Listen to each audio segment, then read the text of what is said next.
Hello gorgeous flower pots, it's Sunday, it's the 18th of April, it's 12 noon. I'm sat here at the kitchen table and I am ready to service you. Who's joining me? Are you joining me? Alright, are you out enjoying the sunshine and watching this on catch up? If you are, hashtag catch up, hashtag replay. It's only me, your Auntie Nelly. How are we? Where are you watching me from?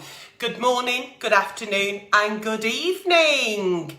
It is Sunday. It is time for some very, very new Dear Auntie Nellies that have fallen into the inbox. How are we all? How are we? I can see that one or two people are watching. Maybe one or two are out in the sunshine. I absolutely don't blame you.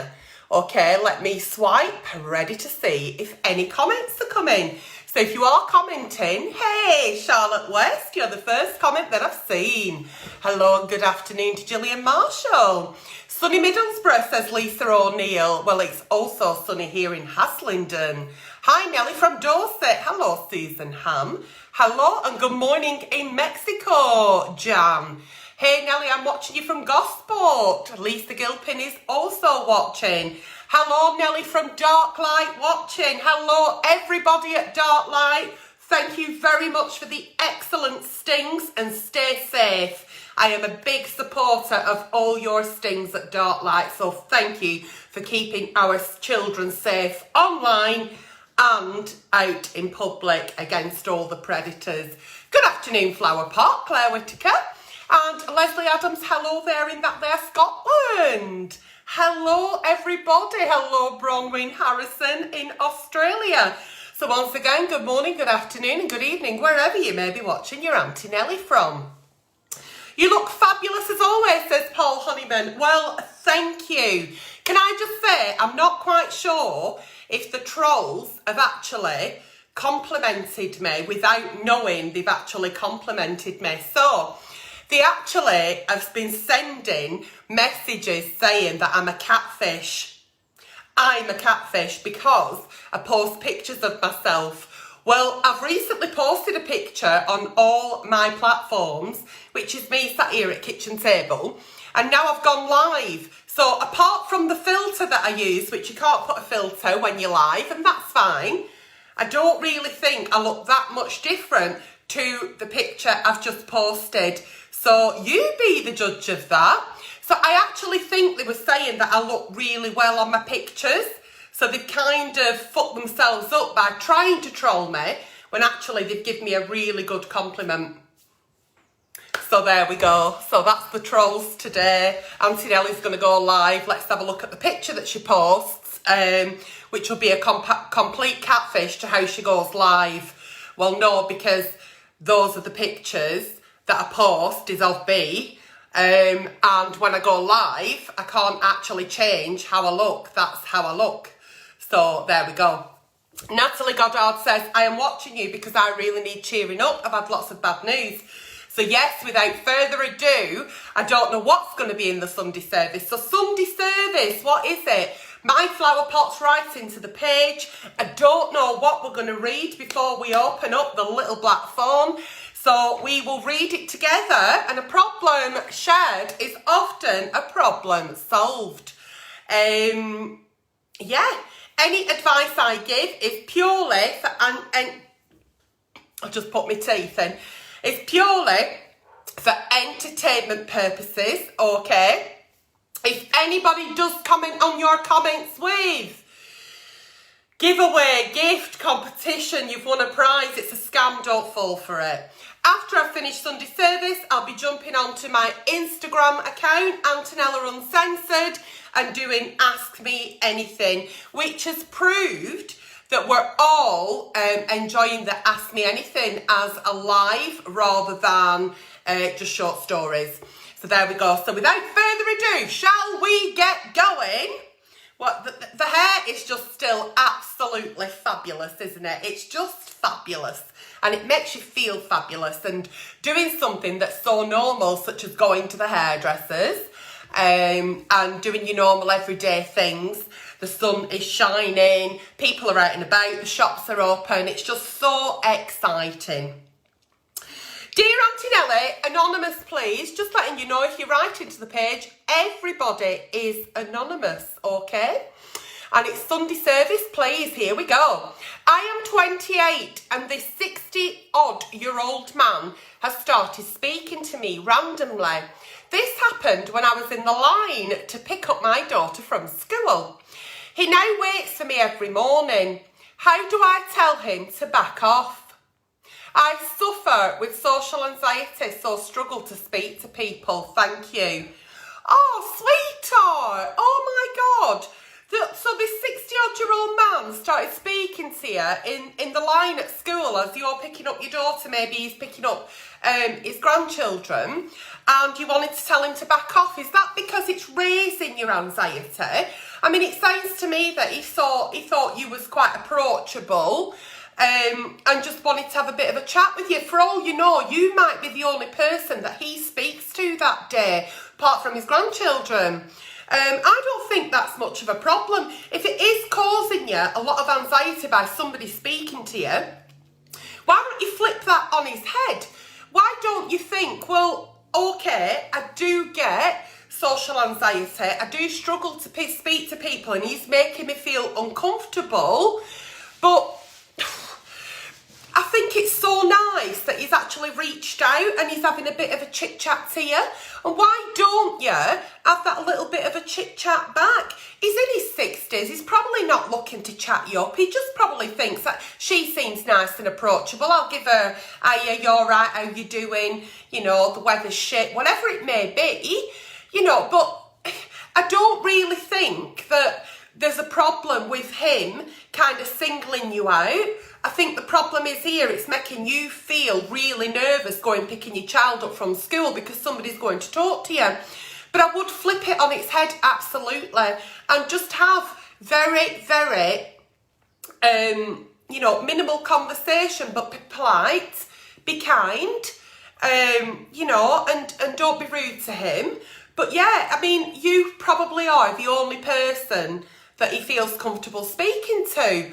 So turn it on its head, use it to your advantage, and start having your little chats with this man at the school gate and raising your confidence, raising, you know, your conversational skills, okay? So, is there some trolls on here watching already? Is there? Well, thank you for joining. If you are joining, just to see that I actually do look like my pictures. So there we go. So if you are here and you're a troll, welcome to Auntie Nellie's Sunday service. Hope you enjoy it as much as we do. Okie dokie. So yeah, I can understand that, you know, you're feeling a little bit, is he going to talk to me? Is he going to talk to me? But let him talk, because like I said, you might be the only person that he may speak to that day. So use it to your advantage. Okay, Auntie Nellie. Oh, here we go. Please help me. I've gone and messed up again. I broke up with my ex last July. And since then, I have been dating a few chaps. I've been seeing a guy for a month this week and I've discovered that I've got HPV. This can lie dormant for years and can go without symptoms. I've now got warts though and I'm having them treated. I was honest and told him, but he hasn't taken the news at all well. He is almost blaming me, yet he may never have symptoms. In fact, he may have had the virus all along. That's the trouble. No one knows. Okay, so blah, blah, blah. Looks as though that's it for us and I'm hurt again. What should I have done? Do I tell future partners that I carry the virus, even though potentially might scare them off? Blah, blah, blah. 75% of women have it. It's very common. Right, okay. Or does this mean I'm untouchable? Okay, so a HPV diagnosis shouldn't be the end of any relationship, really. If your partner is upset or angry about the diagnosis, you know, remind yourself, I mean, you've done nothing wrong. You've done absolutely nothing wrong. And it may take some time for your partner to actually absorb the news and process what it means for your future together. I mean, there's no cure for HPV and its symptoms are treatable. But just stay on top of your health, watch your symptoms, treat things as they occur, and, you know, that can help the two of you live a healthy, normal life if you're in a relationship. So I wouldn't actually jump into telling new partners that you've got that unless you're thinking about having, you know, seeing the relationship going further, and then it's something that you need to explain to your partner and educate yourself on it, because your partner's going to ask lots of questions if they don't know much about it. So make sure that you've got the answers prepared of what they may ask, you know, and it's just one of those things, unfortunately, in society that we've got, and lots of people, I think 75% of women have a dormant HPV virus. So it's so important to keep being treated, to go for your pap smears. It's so important to know about the signs and the symptoms, and it's so important to know what to tell your partner. But I don't think for one moment that that will impinge on you never having a sexual relationship with somebody. I don't know too much about it, and as I said, any advice I give is purely for entertainment purposes, because I'm not a general practitioner. But, you know, you can have a healthy, normal life with HPV. Just treat things as they occur. Keep getting, you know, regular tests, and go to see your GP should symptoms occur, you know, and there's no reason why you can't have a happy, healthy sexual relationship with your partner for the future. Dear Auntie Nelly, I am a 26-year-old man who has recently come to my family and friends as bisexual. I finally met someone who I really care for and love with all my life. I own a dessert restaurant, and I've done this since I was 20. But last year, my partner put a little bit too much pressure on me, including COVID. My business is my life, but my partner doesn't understand how in the past year it's been a continuous struggle. He says I'm bipolar. I'm not bipolar. Everybody gets ups and downs, but I feel lockdown has played a big part in this. Now that I can reopen my restaurant, he is threatening the relationship, saying if I don't spend so much time with him, then he can't see us working out. It's really hurting me because I love him to pieces, but I also have to dedicate a lot of time to my business, especially while we recover from the pandemic, and it's really breaking my heart and I'm struggling. Are you with the right person? And the reason I say that is because when you're in a relationship, things will happen in your relationship where you're not as busy and you're able to go away for weekends. You may even be able to go away and have a holiday together. Then there are other times where you're just 24/7 focusing on being self-employed, running your business. A lot of business owners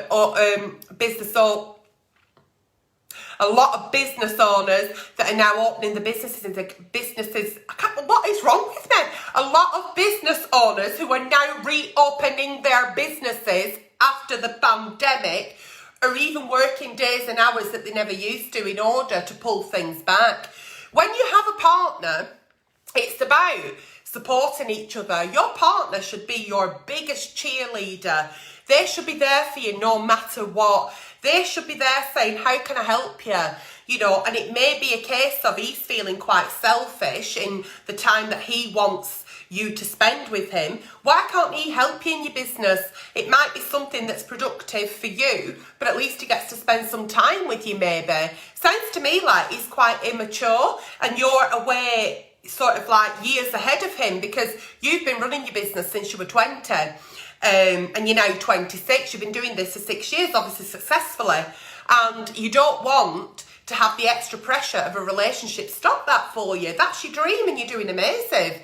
But he should be completely supportive, and if he's not, then it's time to get rid of him, because your happiness comes first, and if you're being pressured by your partner, it's not going to make you happy. Therefore, your business is going to suffer because you're not going to be productive, if that makes sense. So I think your partner is very immature, and I think you need to be having that conversation with him sooner rather than later. Look, this is what I need to do. Either do it with me or there's the door, because that comes first. And surely He reads the papers, he watches the news, he'll hear conversations. Surely he'll know that you're not being difficult. It is what it is at the moment, you know. And when you are a business owner, when you are self-employed, it's not Monday to Friday 9 to 5, is it? Your Auntie Nellie's up at 4 o'clock some mornings working, you know, and I'm working today on a Sunday, and I work 24/7, and I work round the clock as and when needed to the needs of my business. And if I had a partner, I'd want them to support that and be my biggest cheerleader and ask how they can help. If they had their own business or they had a hobby or an interest, you know, it's about supporting each other. That's what a relationship's about. Take the rough with the smooth. Okay, so there we go. Okie dokie. Oh, sorry, my phone went a bit funny then. Okie dokie, blah, blah, blah. Sunday service, please, anonymous. Okay, dear Auntie Nellie, I really need your advice. I met a guy online and we clicked straight away. Long story short, we are still together a year later, but still haven't met as COVID has ruined it for us. But we have arranged to meet at the end of June. I actually think I really like him. However, I am starting to feel the ick.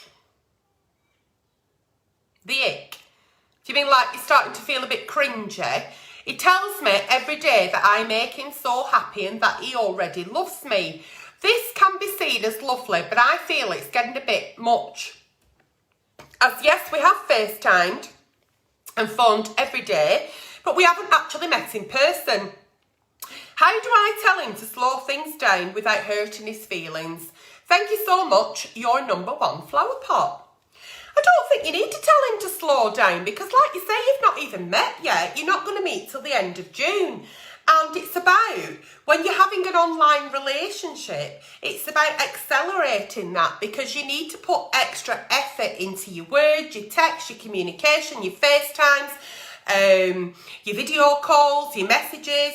So he's really fallen for you and he's being sincere and he's saying, you know, I really love you and I can see I can't wait to meet you, and he's being really romantic and he's trying to tell you how he feels, which I think is lovely, that he's not unemotionally unavailable or unintelligent, because I think we find that in a lot of people, you know. At least you're not second guessing where you are. At least you know his feelings, because half the time when we're speaking to people, we're not quite sure whether they actually like us. Are they just speaking to us? Are they speaking to 7 others? Are they online? If they're online, they're not messaging you. Who they're messaging? There's a lot of unanswered questions in the online dating world.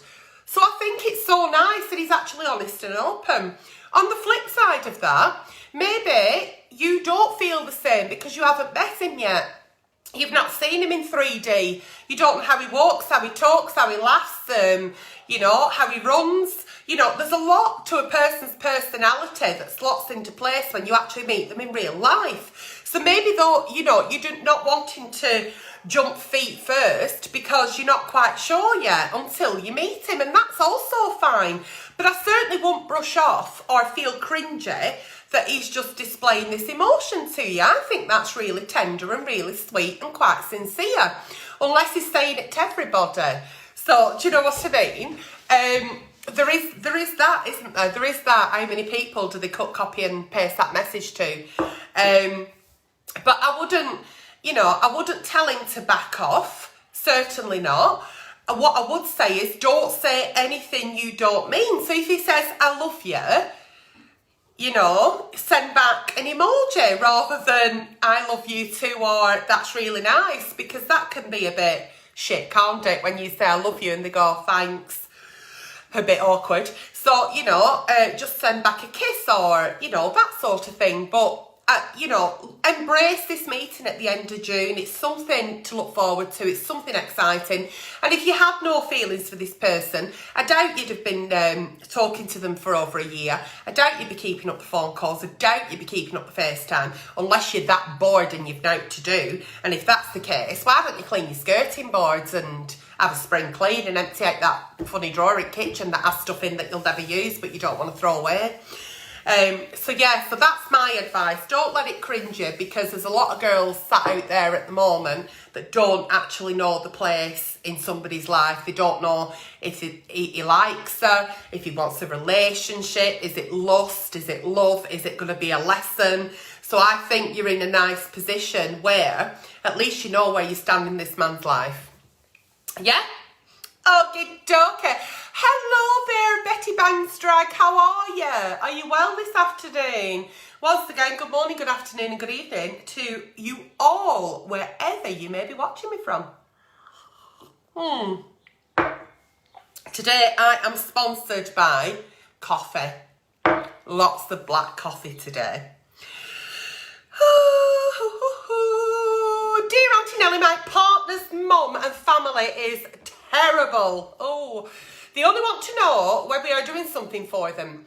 We have a 2-year-old together and I have a son from a previous relationship. I took a step back after constantly chasing them to see our daughter. I confronted the situation with my partner, to them explaining what we need from them for our daughter, why it bothers us. May I add, we both work full-time and I care for both my parents who make the best effort with my kids. None of them work for no actual good reasons to have the time to be here. We pick them up, bring them here and sacrifice our family time for his family, for my daughter. I don't want to stop her seeing my daughter and have no say for my partner, so I stepped away when she does visit because my patience is done and I can't stand her. Am I doing right? Please help from a very irritated, fed up mama. We can't force people to be in people's lives, and that includes our children. So we can't force relationships. We can't force your friends to want to be around your children. You can't force grandparents to grandparent the children. That child is your responsibility. You need to know your child inside out because you brought that child into the world. If a grandparent chooses not to know that child's favourite cookie, favourite nursery rhyme, favourite programme on TV, favourite dress-up game, favourite book, that's their problem, not yours. You concentrated too much about your daughter's extended family. I think you should concentrate more on your daughter and your relationship as a parent with your daughter. And should your partner's parents want to come in and grandparent, that's great. The door should always be open. However, you can't force that by going picking them up, bringing them, making them spend time, dropping them off. Absolutely not. I think that's where you need to put the buffers on. There is always 24 hours in every day. And even if they don't come and see the granddaughter, there's nothing wrong with a quick phone call. Absolutely not. So I think people make time and prioritise things that are important to them. And I really don't believe that anybody is too busy to find 2 minutes in the day to connect with somebody. So please stop doing that. Please stop putting yourself out because it's just going to cause more bitterness. This is why you feel the hate. And hate is a wasted energy. Life is too short to hate anyone or anything. So what I want to say to you is stop doing that. See if they go out of the way to come and see your daughter. And if they don't, that's fine. You have to accept that. Just be there for your little girl. And should they not want a grandparent relationship with a granddaughter, that's up to them. There is nothing more you can do about it. Yeah? Okay. So, you know, sometimes I think we do too much and then people expect it. So take away the expectation. Take away the expectation, okay? And then you'll soon realise. I mean, when you stop, and I've tried this myself. Hello, Julia Costa in New Zealand. I've done this myself and it is a really, really hard lesson to learn. Stop telephoning. Stop sending the text messages. Stop sending the WhatsApps and see who messages you back. Because half the time I found that I was only getting messages because they were replying. So how are you? I'm fine, how are you? I stopped being the first and then I found out who really give a shit. And believe me, it wasn't fucking many. So when you find out, you sort of, your priorities also become different and you realise actually that your life's not as stressful, You were putting others first. And why would you do that when they wouldn't even knock on your door? Why would you do that? Why would you go out of your way for somebody that only ever puts you second best? So stop doing that and you'll feel a damn sight better. Okay, moving on. Dear Nelly, I won't bore you. Okay, not going to bore us, but I'd appreciate your help. Okay. My mental health in the past 4 months has taken a turn for the worst, and it's gotten me to the point of abusing alcohol and sometimes drugs. It all spawned from the breakdown of a relationship with a person I was completely in love with. They cheated on me and basically it's ruined my life. I don't know where to turn now, Auntie Nelly, as I am completely disconnected from my family. I don't have any support and they didn't want to know me when I came out as gay. Love you lots, Auntie Nelly. Okay, so I will say for anybody who comes out as gay and they haven't got any family support at all and they're shunned, the Albert Kennedy Trust are absolutely fantastic. They are amazing at the charity work that they do. So please go and have a little look at them firstly. There's some fantastic advice and support on the Albert Kennedy Trust. I walked in the Gay Pride with the Albert Kennedy Trust a few years ago because I support the charity immensely. I cannot imagine for one single moment my child coming to me and telling me that their sexuality is not what the Conservatives expected in the 1920s, and me pushing that child away or saying pack your bags and off you go, you're no child of mine. I cannot imagine a parent doing that. However, being part of the Albert Kennedy Trust, it happens day in, day out. And it absolutely breaks my heart that there are children out there, young adults, people in the 20s, people in the 30s, people in the 40s, who could never come out to the family and say, this is me, for fear of being shunned by the family. So there is a mountain of support on the Albert Kennedy Trust, number one.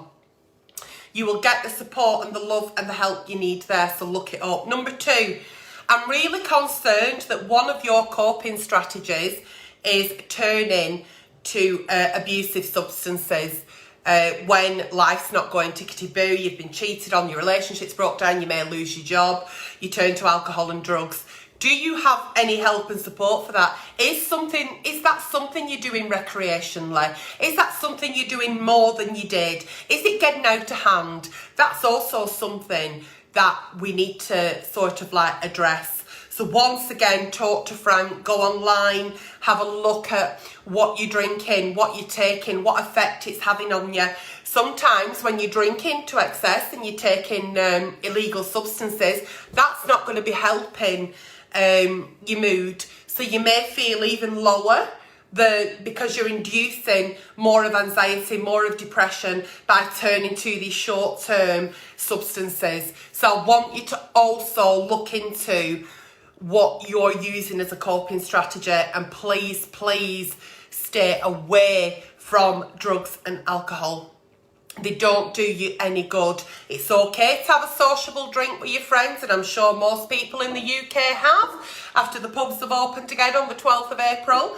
But please, using it as a crutch for a problem is not the right way. You're abusing these substances, and there's never, ever, ever a day where you'll wake up after doing it and you'll feel better and the problem's gone. It just kind of clouds the problem for that moment. So Albert Kennedy Trust, talk to Frank. And also, I don't want you to get into another relationship because you're not ready.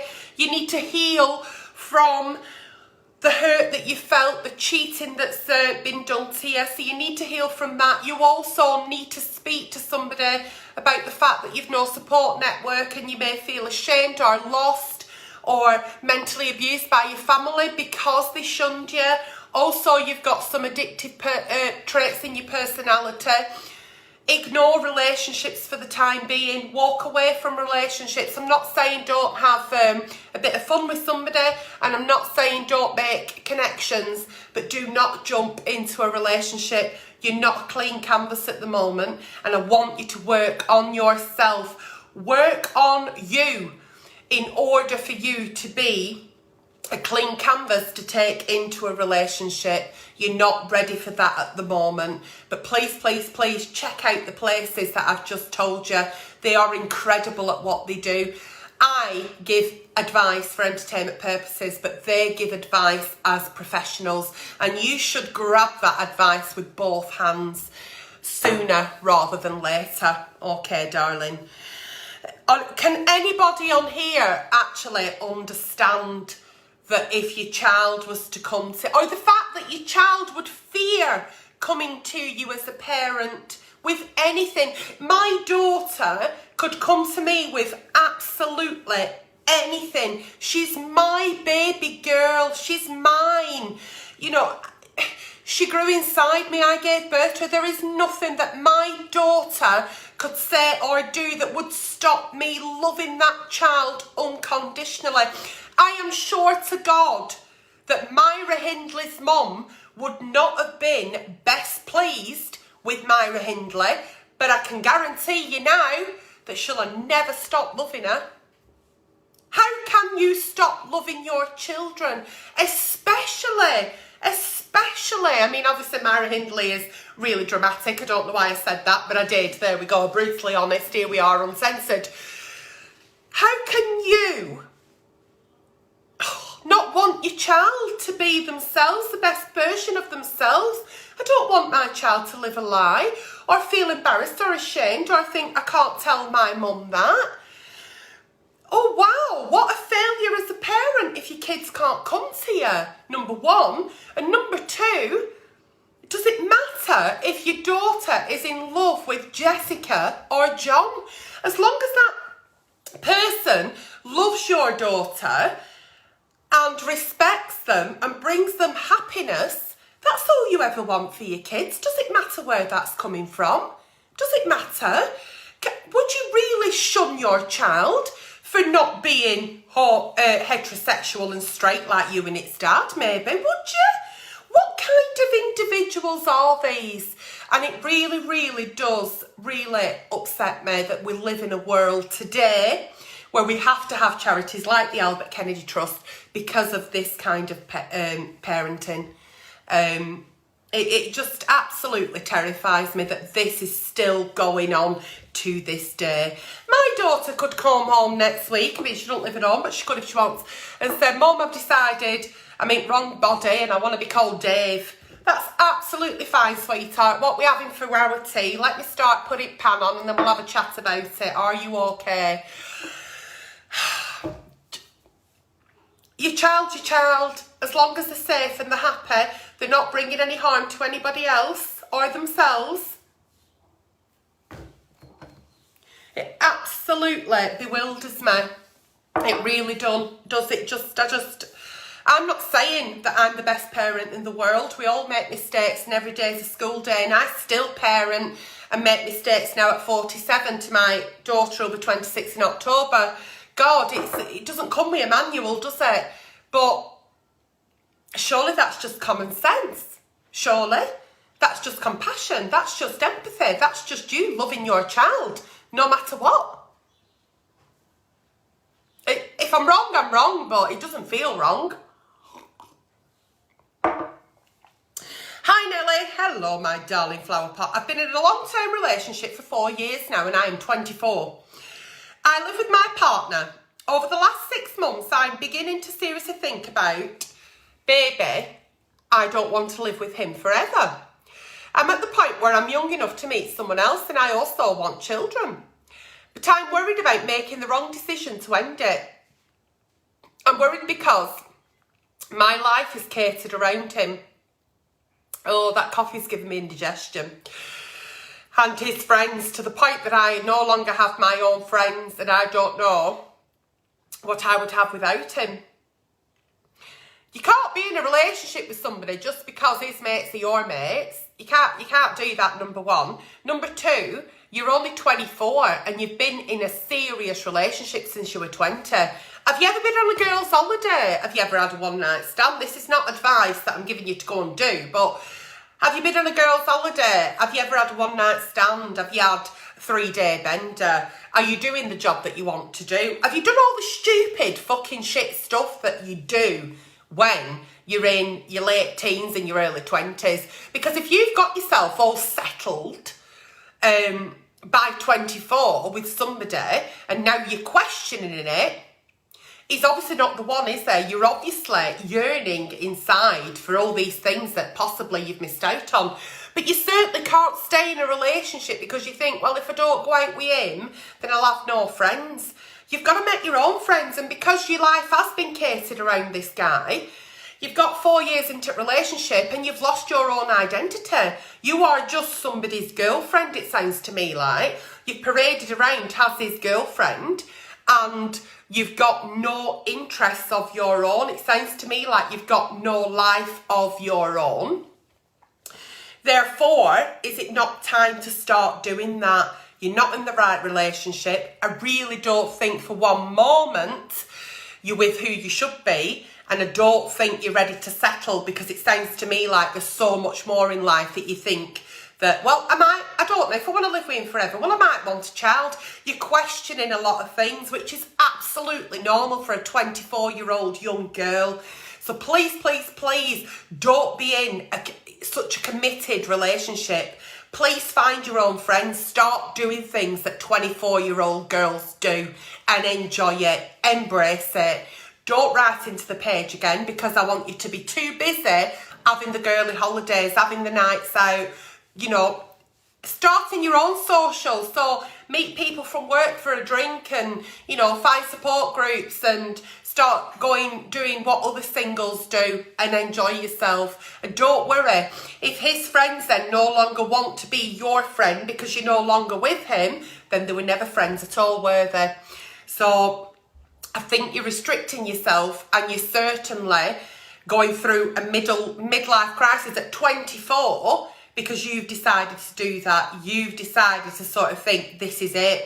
It's not it. It's not it, and it doesn't have to be it. You can change this at any moment.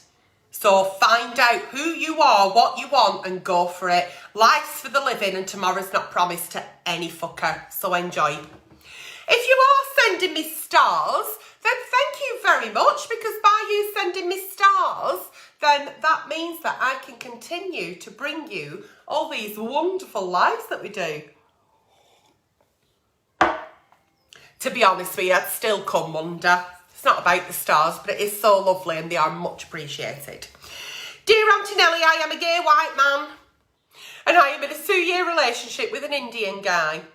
He is not out to all family yet. We live together, but when relatives turn up, I have to go and hide. I am quite happy to meet his family, but he stops me. He worries that his family will disown him. I cannot live a life anymore in the closet because of it. I love him very much and we have a great relationship when it's just the two of us, but what should I do? Oh dear, dear, dear.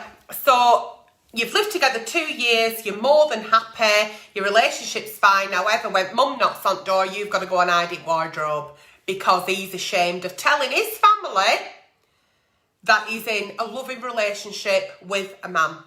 So we're talking about cultural differences here, aren't we? That's what we're talking about. I don't know what kind of religion he's got, whether he's Hindu or what kind of background he's grown up in, how strict they are, but there's cultural differences here. Did you know this when you first got with him? Is it something that he's said to you, I will tell them when the time's right, and you're always waiting for that time to be right? This is going to boil over. This tension is going to boil over. It's going to be the icing on the cake one day, the cherry on top, and you're going to jump out that wardrobe and tell his mum and dad exactly who you are. So I need you to tell him how much this hurts you. You'd never hide him, ever. Do you love him enough to be a secret? Because that's how it must feel. You know, Why can he not tell his parents? Why can he not tell his parents? Has something happened in the past? You know, has somebody else come out to the family before and they've been shunned or shot or, you know, been made to go and get married and really they didn't want to? Why? There's lots of reasons why certain people will not come out to the family because they don't want to shame them, they don't want to hurt them, and that can involve a lot of cultural differences. This really is something on your head, because if you speak to your partner, take them to the hashtag kitchen table and say, look, I no longer want to be a secret. I want to be able to tell everybody how much I love you and how much you love me. It's not a dirty thing. Shouldn't be something we're ashamed of. We're in 2021. But if he says, I'm sorry, but I could never bring that shame on my parents. I could never tell them that. My parents think I live alone and one day maybe I'll marry. Then it's up to you and how much you love that person and how long you feel comfortable, because you already don't feel comfortable hiding, how long you want to hide this for. It's as if he's living two lives, isn't it? And that must be quite exhausting for him as well. So I do actually have a little bit of empathy towards him. But I can't see this relationship, I can't see a longevity in this relationship because you're both already at loggerheads, in the sense of when mum and dad's here, go and hide upstairs. It's at your home, you shouldn't have to hide in your own home. So how do you get around that? Is it something that you can slowly start introducing into his family's life where they'll accept? Sometimes they may even know and they may be waiting for him to tell them. You know, there's 100 different reasons why he doesn't want to tell his family. Maybe he'll think they'll be really disappointed. But then at the same time, he should be able to live his life as he pleases. He's not harming anybody. He's fallen in love with somebody of the same gender. That to me is not a crime. And I hope that his parents, hopefully one day he'll come out and they'll see that also. But I could not be in a relationship, regardless of gender, where I'm having to hide or live a lie or feel like what I'm doing is wrong. So that will not set you off in good stead in the relationship. There's no longevity to this relationship whilst you're living it like this. So you need to put something in place. You really do. You need to give him an ultimatum. And I know that sounds quite harsh, but sometimes if we don't give people the kick up the arse that they need, nothing will ever get done. You know, and you're going to be 87 and trying to climb inside a wardrobe and breaking your fucking hip. So I really would have that conversation on how much it affects you, how much it hurts you, and that you don't see any wrong in it. And he'll probably give you lip service and say, neither do I, but I don't want to disappoint him, I don't want to do this. So where do you go from here? Where do you go from here? What is comfortable for you? And you may have to walk away. You may have to. Sometimes we fall in love with people that we can't be with. Sometimes, you know, we meet people in our life and even though we want to be with them, we can't, you know, divine timing and all that nonsense. But don't you deserve to be with somebody who'll go, this is my partner, this is who I love, who will show you off and be proud of you, be your biggest cheerleader? Don't you deserve that? And if that's what you're craving for and you're not going to get it in this relationship, then I wish you well and hope that you'll find it in your next. Moving on. Oh, it's the last Sunday service. Okay. Hi, Auntie Nelly. I have trust issues with guys, as my last relationship cheated on me. I have been single for 10 years, so I just can't seem to trust again. When I start seeing someone and they go out with their friends, I sit anxiously and automatically think they are cheating. I am desperate for a family. How do I get over this?